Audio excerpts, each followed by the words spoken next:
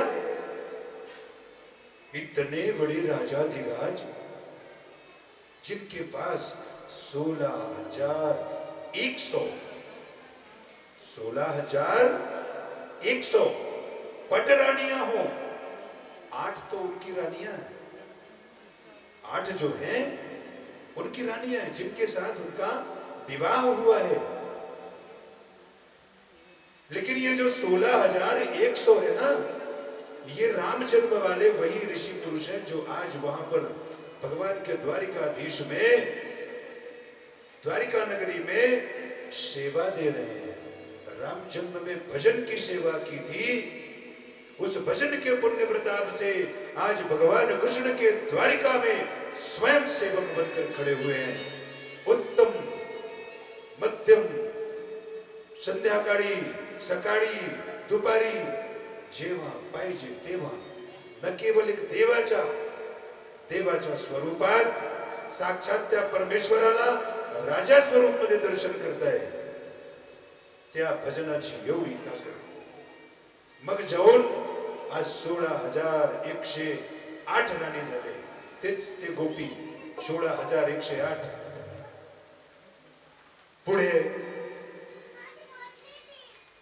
अब भगवान जैसे वहां चलते चले जा रहे हैं. इतनी जल्दी आ गए भैया, यदि ये द्वारिका है तो यहां हमारे कन्हैया कहां मिलेगो. अब भाई गाउठी आदमी गाउठी भाषा का प्रयोग नहीं करेगा तो और क्या बोलेगा. अगर अचानक मुझे मेरे बचपन का कोई मित्र यहां मिल जाए तो उसी भाषा में बात करूंगा जिस भाषा से बात करना बंद किया था, है ना, वहीं से संबंध स्थापित हो गए. तो आज भगवान से मिलने की ओर में सुदामा जी कहते हैं, यदि ये द्वारिका है तो ये हमारे कन्हैया कहां मिलेगो. पति को बोले ये कौन है.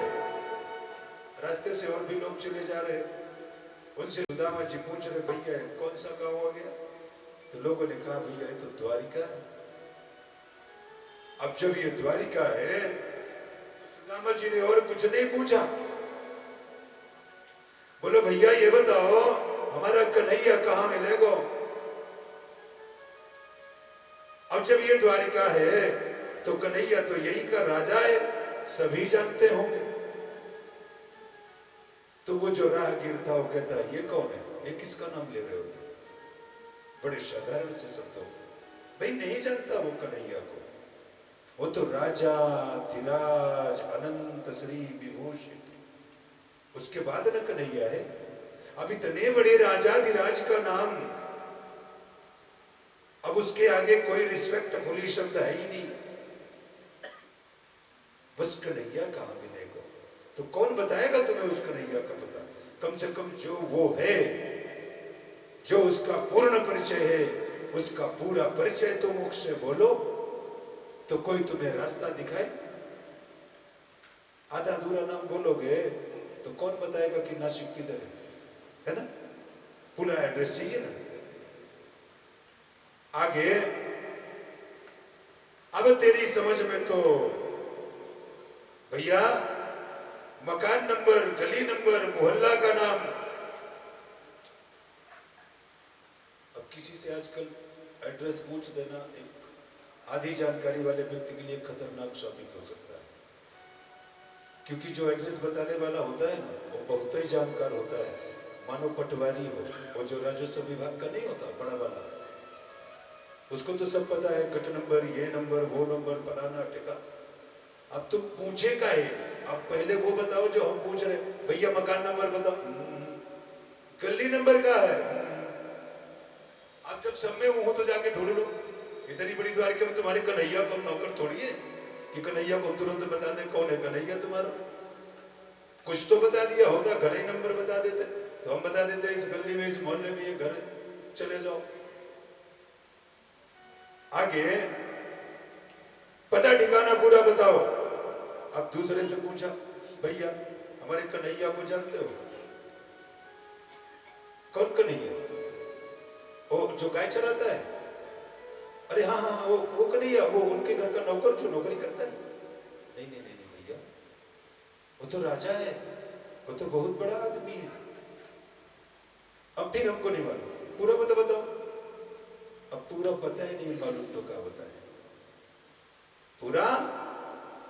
ये जो भगत मंडली है ना, ये सब के सब सुदामा है, भटके हुए हैं, सब के सब सुदामा ही है। ये सब भटक गए हैं, ये जा उस गोविंद के पास रहे हैं, लेकिन पता ठिकाना किसी को मालूम नहीं। वो मिलेगा कैसे? उसके बारे में जानना है तो हम जाने कैसे? आपकी जिज्ञासा जो है ना, बस आधी अधूरी नॉलेज को लेकर के आप चल देते हो। और सुदामा कोई नहीं है, आप सब हो, आप सभी सुदामा हो।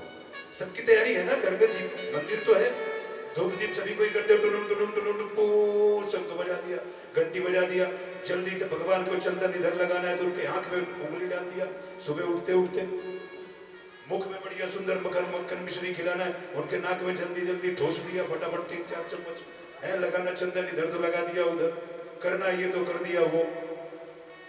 अब तुम खुद ही इतने घाई में हो तो कैसे तुमको गोविंद का पता मिलेगा? जरा ठहरो,